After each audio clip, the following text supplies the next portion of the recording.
Perkenalkan, nama saya Griti Cheni Maniku dengan NIM 2006 1102 063, kelas 2B2.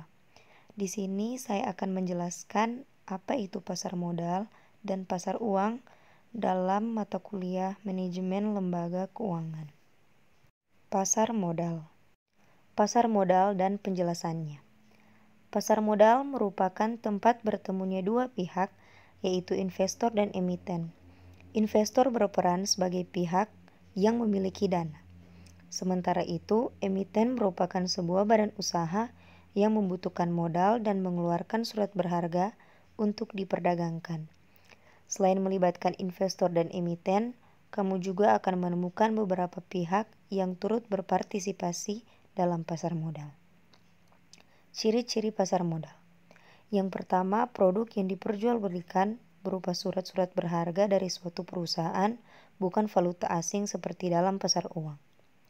Yang kedua, menekankan pada pemenuhan dana jangka panjang, jangka waktu berkisar dalam hitungan tahun. Yang ketiga, nilai investasi berkembang mengikuti pertumbuhan ekonomi. Yang keempat, terikat pada tempat tertentu, tidak bisa sembarangan tempat dapat dijadikan wadah transaksi. Fungsi pasar modal. 1. Menambah modal usaha.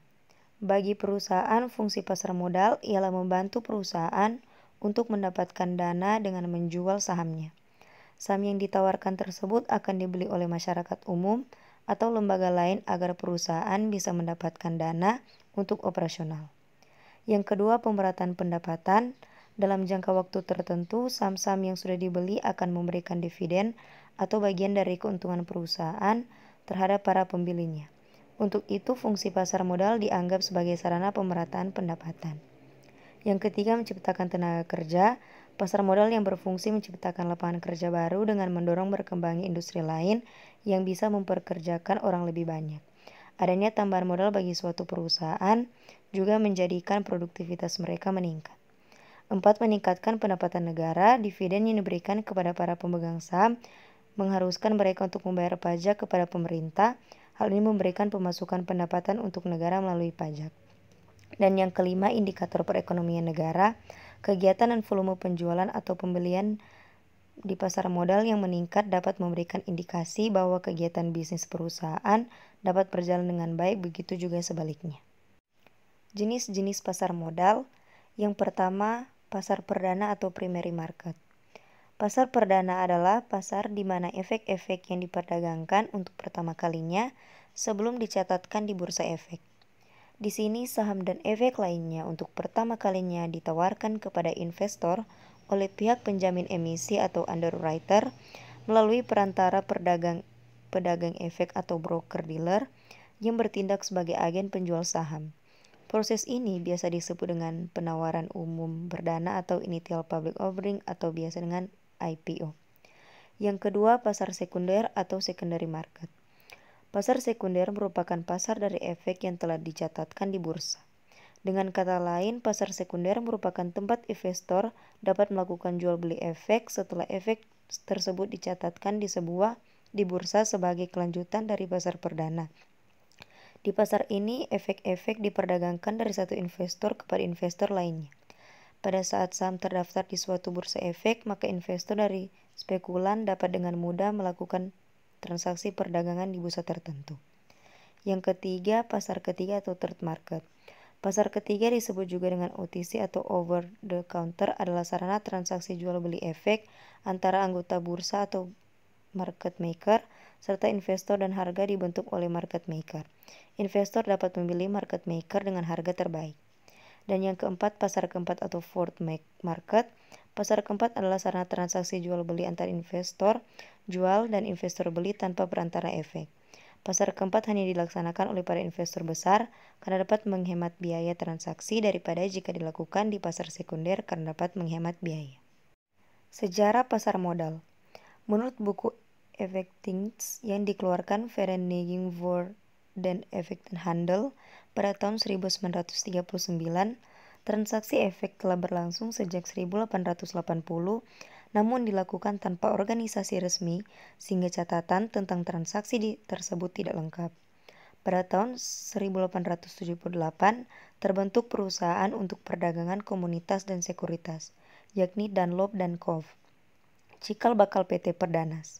Baru pada tahun 1912, tepatnya tanggal 14 Desember, Amsterdam's Efetenbeurs membuka cabang bursa efek untuk pertama kalinya di Indonesia yang bertempat di Batavia atau Jakarta. Pasar modal ini merupakan yang tertua keempat untuk tingkat Asia setelah Bombay, Hong Kong, dan juga Tokyo.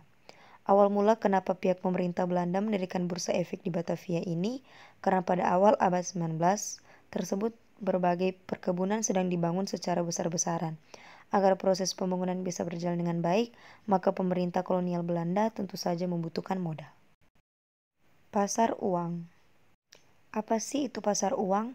Pasar uang atau money market merupakan pasar yang menyediakan sarana pengalokasian dan pinjaman dana jangka pendek. Jangka waktu surat berharga yang diperjualbelikan biasanya kurang dari 1 tahun. Karena itu, pasar uang merupakan pasar likuiditas primer. Pelaku utama dalam pasar uang yang pertama, lembaga-lembaga keuangan. Misalnya, bank, dana pensiun, dan perusahaan asuransi. Yang kedua, perusahaan-perusahaan besar, misalnya perusahaan yang sudah go public menerbitkan commercial paper. Yang ketiga, lembaga-lembaga pemerintah, misalnya Bank Indonesia menerbitkan sertifikat Bank Indonesia atau SBI. Dan yang keempat, individu-individu, misalnya rumah tangga membeli sertifikat Bank Indonesia. Fungsi pasar uang. Pasar uang pada prinsipnya merupakan sarana alternatif bagi lembaga-lembaga keuangan, perusahaan-perusahaan non-keuangan, dan peserta-peserta lainnya, baik dalam memenuhi kebutuhan dana jangka pendeknya maupun dalam rangka melakukan penempatan dana atas kelebihan likuiditasnya. Yang pertama, menyediakan dana. Fungsi pasar uang yang pertama yakni menyediakan dana.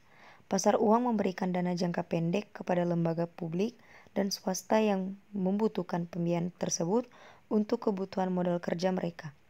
Ini dilakukan dengan mendiskontokan tagihan perdagangan melalui bank komersial, rumah diskon, broker, dan lembaga akseptasi.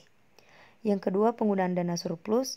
Fungsi pasar uang selanjutnya yakni memberikan kesempatan bagi bank dan lembaga lain untuk menggunakan dana surplus mereka secara menguntungkan untuk waktu yang singkat. Yang ketiga, tidak perlu meminjam dari bank. Keberadaan pasar uang yang maju menghilangkan kebutuhan untuk meminjam bank komersial dari bank sentral. Jika yang pertama menemukan cadangan mereka kekurangan uang tunai, mereka dapat menarik sebagian pinjaman mereka dari pasar uang. Yang keempat, membantu pemerintah. Fungsi pasar uang membantu pemerintah dalam meminjam dana jangka pendek dengan suku bunga rendah berdasarkan Treasury Bills di Amerika Serikat. Sebaliknya, jika pemerintah mengeluarkan uang kertas atau meminjam dari bank sentral, ini akan menyebabkan tekanan inflasi dalam perekonomian. Yang kelima, membantu dalam kebijakan moneter. Pasar uang yang berkembang dengan baik membantu keberhasilan implementasi kebijakan moneter bank sentral. Melalui pasar uang, bank sentral berada dalam posisi untuk mengontrol sistem perbankan dan dengan demikian mempengaruhi perdagangan dan industri. Instrumen pasar uang. Yang pertama, surat berharga pasar uang atau SBPU. SBPU adalah instrumen pasar uang dalam bentuk surat yang diterbitkan oleh bank lalu ditandatangani oleh nasabahnya. Umumnya surat berharga ini adalah surat jaminan pelunasan dari pihak nasabah kepada pihak bank. Bank memiliki hak untuk memperdagangkan SBPU ini di pasar uang. Yang kedua, sertifikat Bank Indonesia atau SBI. Kesamaan antara SBPU dan sertifikat Bank Indonesia atau SBI ini adalah penerapan perdagangan dengan sistem diskonto. Yang ketiga, sertifikat deposito. Meskipun memiliki nama yang serupa dengan deposito tabungan, sertifikat deposito merupakan salah satu instrumen pasar uang yang lebih condong ke arah investasi.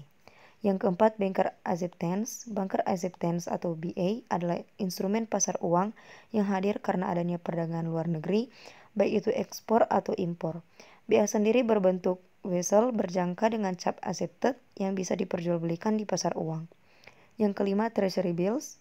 Treasury bills atau yang akrab disebut T-bills di pasar uang adalah seperti surat obligasi yang memiliki jangka pendek. Keenam, call money. Di dalam pasar uang call money sendiri umumnya dipraktikkan antar bank yang membutuhkan dana dalam jangka waktu yang begitu pendek.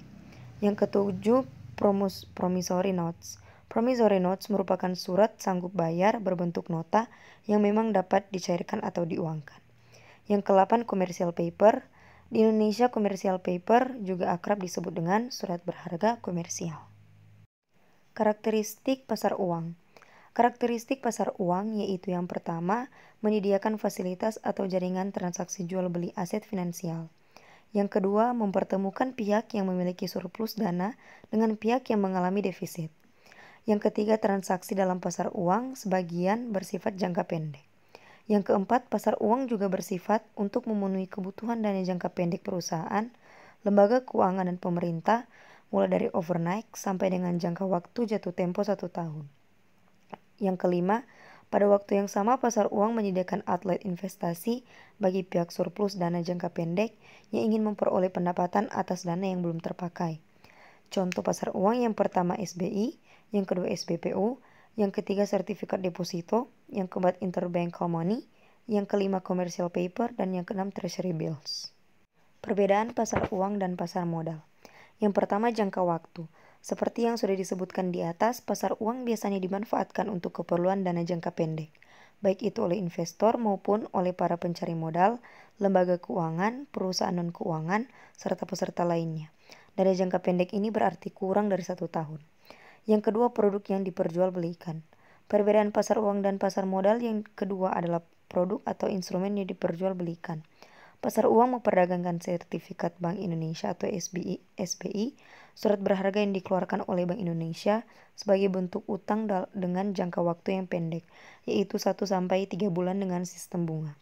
Sedangkan pasar modal memperdagangkan saham, bisa dibilang sebagai surat tanda seseorang atau suatu badan atau lembaga ikut memiliki suatu perusahaan. Saham ini adalah instrumen yang paling sering diperjualbelikan oleh investor di pasar modal. Kenapa? Karena paling cuan. Yang ketiga, otoritas. Selain jangka waktu dan instrumen atau produk yang diperjualbelikan, perbedaan pasar uang dan pasar modal juga terletak pada otoritas pengaturnya.